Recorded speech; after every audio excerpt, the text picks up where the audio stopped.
Hey guys, so I want to quickly break down the movements of the sky and compare them to the Titans and the Olympians, the story of the Titans and the Olympians.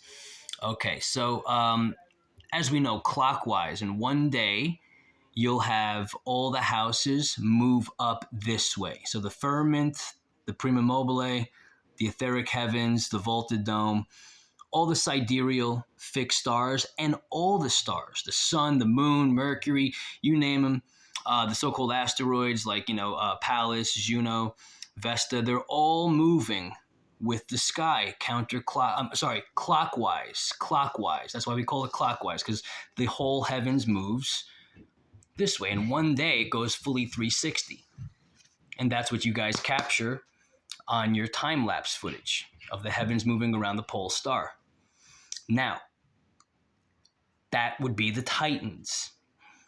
Within that, the Olympians, or the wandering stars, only the wandering stars. And this is where we get our house fixtures from. Well, the house fixtures are basically the framework of the sky, okay? Now, the planets, they go, not only do they move this way with the Titans, but the Olympians are also at their own tempo, at their own pace. They are also moving counterclockwise. For example, the moon takes 28 to 29 days to move counterclockwise around all the zodiac signs. The sun takes one anu, or 1 year. Saturn takes 28 to 29 years to go around.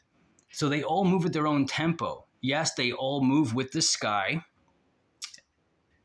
And then the wandering stars are also moving at their own tempo.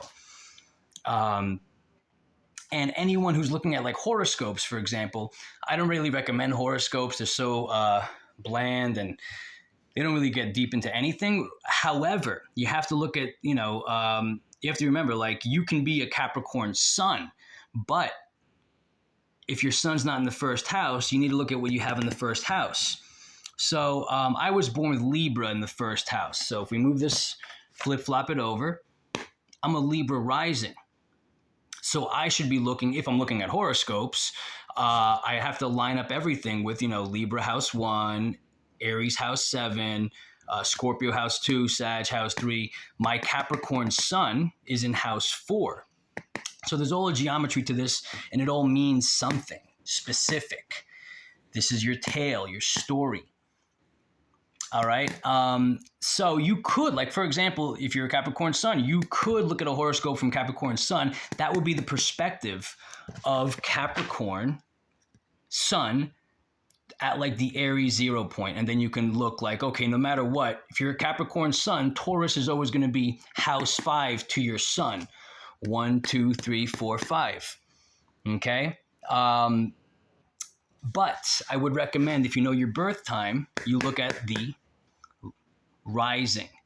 Whenever you popped out of your mother, what was rising on the Eastern rising, on the Eastern ascendant, the Orient? Okay, the midheavens up here. All these houses mean something very specific. This is the self, the head, how people see you, your projection to the world. It's basically the self. And this is the self's income, money, self-worth. And let's say you have empty houses. I have nothing in Libra really going on. I have, planets. I have a lot of stuff in Scorpio and Sag, Gemini moon, Capricorn sun. Everything over here for me is over here in this section. Right there. So even if I have empty houses, which I have many, it doesn't mean there's no energy. Cancer always belongs to the moon. Jupiter exaltation. Look to the moon in your chart.